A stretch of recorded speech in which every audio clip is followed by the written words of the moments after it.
do you remember the sheer agony of the early internet? Oh, I'm already having flashbacks. I'm not even talking about the dial-up screech, though that has its own weird nostalgic horror.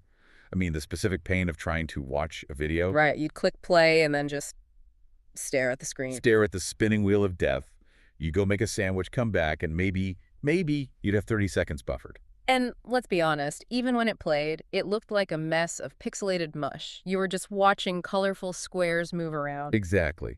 And, we think of that as ancient history, but that battle against buffering, Right. it's not really over. We just moved the goalposts. We did. Now it's 4K, it's HDR, it's VR headsets without a giant table. And the only reason the entire internet doesn't just collapse under all that weight is because of this, invisible war happening behind our screens. It's an arms race. It really is. A war of pure mathematics and these massive corporate alliances. So today, we are diving deep into the soldiers fighting that war. We're talking about video codecs, and we're looking at a great technical breakdown called AV1 versus AV2, the next generation video codec battle explained. Right.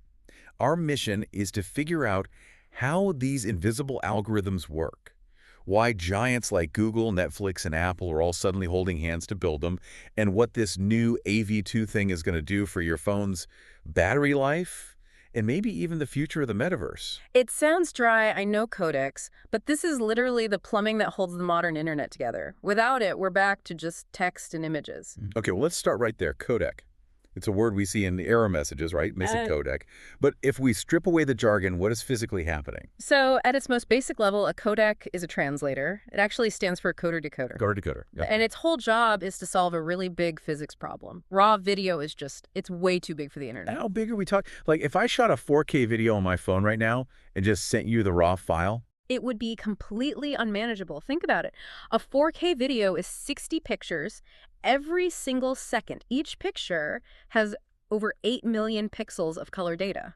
oh, wow. So a few minutes of that raw footage, we're talking hundreds of gigabytes. Hundreds of gigabytes for a few minutes. Easily. Yeah. So if I try to stream that on Netflix, my monthly data plan would be gone in, the opening credits? In seconds, yeah. The internet pipes, the bandwidth, they just aren't wide enough for that. So the codec has to act like a trash compactor. A compactor. Or maybe a better way to think of it is like a flat pack furniture expert. It encodes the video, squashing it down into a tiny box to ship. Then when it gets to your TV, the decoder unpacks it so you can watch it. Okay, I like the trash compactor analogy, but hopefully it looks better than trash when it comes out the other side. Well, that's the whole trick, isn't it? It's like a master origami artist folding this giant sheet of paper into a tiny square, and you unfold it without any creases. That crease-free part is what they're always chasing. So for years, different companies made their own codecs. But around 2015, something big happened. The breakdown we're looking at calls it an Avengers-style team-up. What was that? It's the perfect description. Because normally these companies are at each other's throats. I mean, Google, Apple, Microsoft, Amazon, Netflix, Samsung. They're all rivals. Bitter rivals. But in 2015, they all came together to form the Alliance for Open Media, AO Media. Why? What could possibly make Apple and Google play nice? Money. Or saving money. It was the licensing fees. See, before this, the best codec was called HEVC or H.265. Great technology, but the licensing was an absolute nightmare. It's expensive. Insanely expensive and confusing. You had to pay these patent pools just to use it. It was a legal minefield. So all these giants basically said, wait, we're spending millions on fees. Why don't we just build our own better one? That's exactly what happened. And they had 3 big goals. First, it had to be royalty-free, no fees, ever. Second, open source, so anyone could contribute. And third, most important, it had to be high-performing. It had to be better than the expensive one. And that's what gave us AV1, which came out in 2018. Right. AO Media Video One. It was the successor to Google's old VP9 codec. And when it landed, it was a monster. It offered about 30% better compression than the competition. 30%. And a staggering 50% better than H.264, which was, the old standard for most of the web. Okay, let's just pause on that number. 50%. That means I could watch a movie with the exact same visual quality, but it only uses half the data. Roughly, yeah. Or you could flip that. You could watch a movie with double the visual quality on the same crappy internet connection you already have. For a company like Netflix, that's a game changer. If you can cut your bandwidth bill by 30, 40, 50%. That's billions of dollars in savings. For them, bandwidth is their biggest expense right after actually making the shows. But there was a catch. There's always a catch. AV1 was heavy. Heavy how? Like the file was big. Heavy on the math. The compression was incredible, but the calculations it took to do it were just so complex. It was what they call computationally intensive. Meaning it was slow. Extremely slow to encode. It took a ton of computing power to squash that file down. It was like papping a suitcase so tight you had to sit on it for 3 days to close the zipper. So creating the video files was a nightmare, even if playback was okay. Exactly. Playback, decoding, that got better once the chips caught up. But making the files was a huge hurdle at first. But they got through it.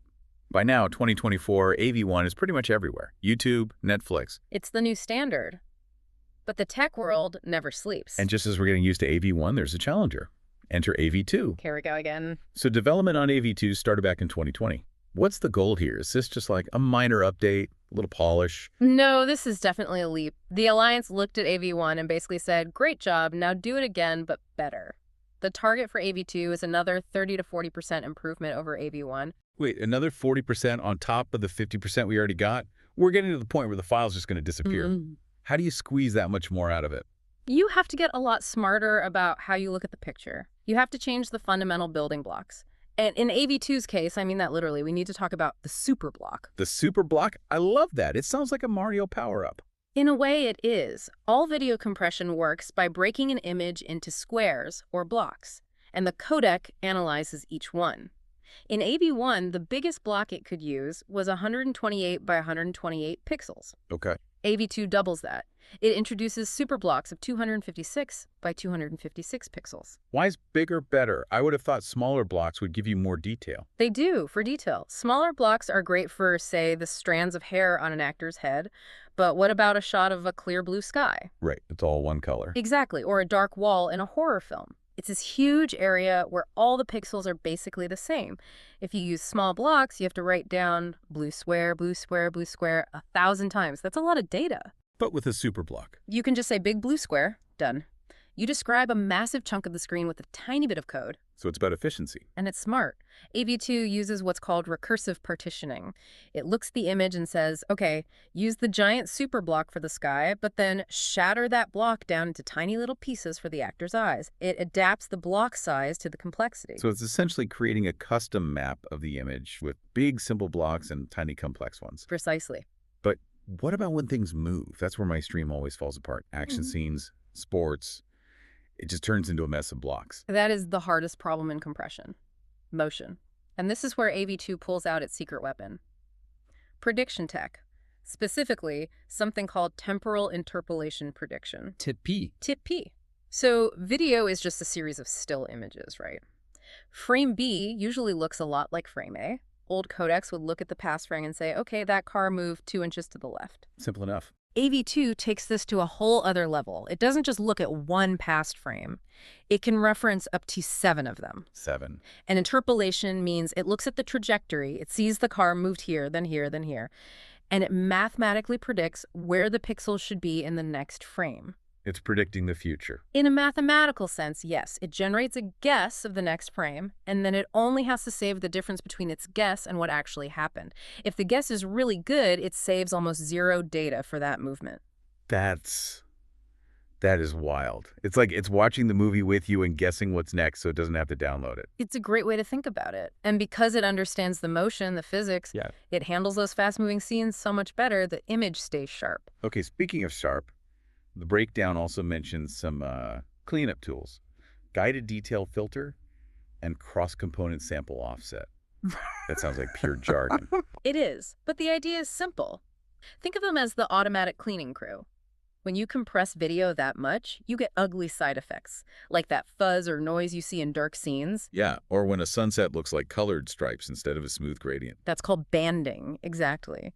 These new filters in AV2 are designed to smooth that stuff out, but, and this is the trick, without making the whole picture blurry. The guided detail filter uses the image itself as a map to know where the sharp edges are so it can polish the flat areas while protecting the details. Okay, so we've got super blocks, psychic motion prediction, and a smart cleaning crew.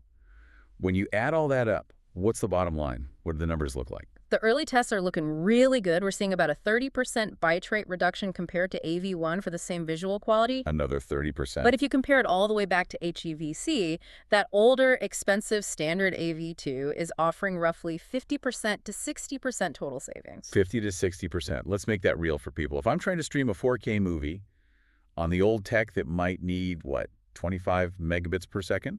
That's a good estimate, yeah. With AV2, that same stream might only need 17.5 megabits. Exactly. And for a lot of people, especially in rural areas or with shaky Wi-Fi, 17 megabit is doable, 25 is not.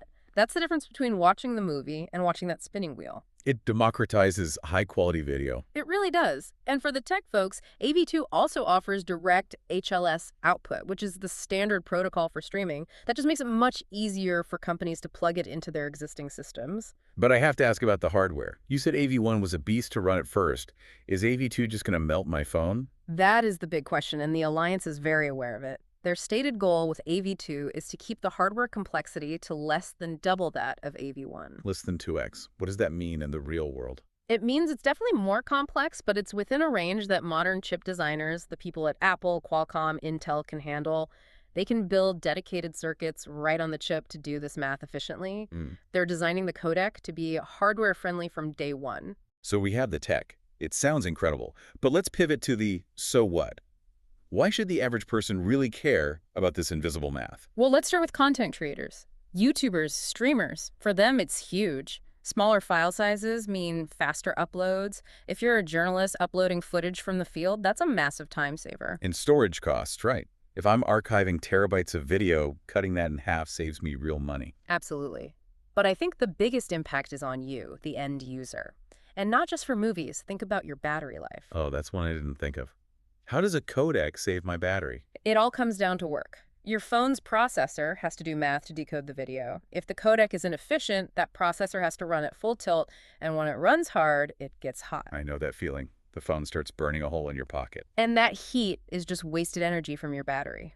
Because AV2 is being designed for hardware efficiency, once the chips are ready, decoding it will be a breeze for your phone. The processor barely has to wake up. Which means I can watch TikTok for hours longer on a single charge. That's the idea, yeah. That is a real selling point. But the source material hints at things beyond just better movies. It mentions future tech, VR, AR, 8K TVs.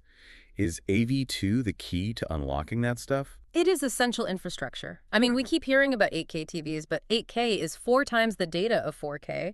Without something like AV2, streaming 8K is a pipe dream for 99% of people. The pipes just aren't big enough. Not even close. And for VR, you know this. If there's even a tiny bit of lag or blurriness, you get motion sick. Instantly. Immersion demands perfection. In VR, you're streaming 2 views, one for each eye, or a whole 360-degree world.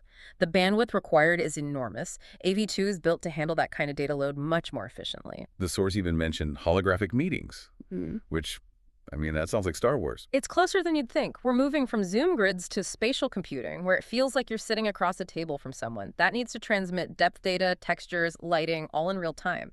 AV2 is being built to handle that. It's paving the road for whatever the metaverse becomes. Okay, I'm sold. I want the super blocks. I want the battery life. When do I get it? Well, don't throw out your phone just yet. Patience is required. The final spec, the rulebook for AV2, should be finished by the end of 2025. So the engineers finish writing the math in 2025. Right. But then the relay race begins. The chip makers, Intel, Apple, they have to take that rulebook and build it into silicon. That takes a couple of years. So we're really looking at widespread hardware support in, what, 2027, 2028? That's the realistic timeline, yeah. 2028 feels like a lifetime away in tech years. It is. But AV2 won't just replace AV1 overnight. They'll coexist. Just like we still use HTOT264 today, Your device will get the best version it can handle. That sounds like a major headache for platform owners, though. If I run a streaming service, do I have to become a codec expert? That's the complexity trap, and honestly, you shouldn't try to manage it manually. That's where managed solutions come in. The source mentions platforms like Muvi One. Muvi One, how do they help? They basically automate the future proofing. You upload your main video file one time. Their system then creates all the different versions, AV1, H.264, and eventually AV2. And it handles the switching automatically. Right. When a user hits play, the system detects what their device supports and sends the right file. They handle the security, the DRM, all of it. It lets a business ride this wave of new tech without needing a giant engineering team. So you let someone else fight the codec war for you. Exactly. You focus on the story, not the delivery mechanism. Which brings us full circle. We started this talking about that spinning wheel of death. And we're moving towards a world where that wheel is basically extinct. It really feels like we're moving from a world of good enough streaming to one of seamless immersive reality. And it's all powered by this invisible math. It is. And the codec wars aren't really a war, it's a ladder. Yeah. AV1 built the foundation, and AV2 is just the next rung up. It's continuous improvement. It's just amazing that as our appetite for data grows, the math is racing to shrink that data down so it can actually fit through the wires. And doing it for free. The open source nature of this is the real victory. This innovation isn't locked behind some corporate paywall. Before we wrap up, I want to leave you with one final thought.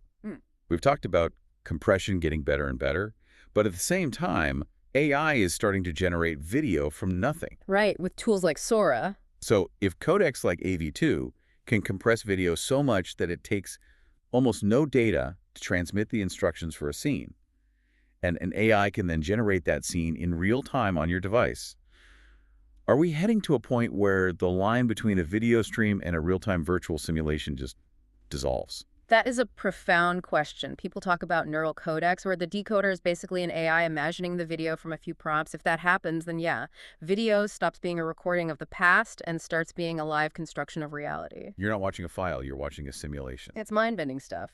It is. But something to think about the next time you're watching a movie and it doesn't buffer. Just take a second and appreciate that smooth playback.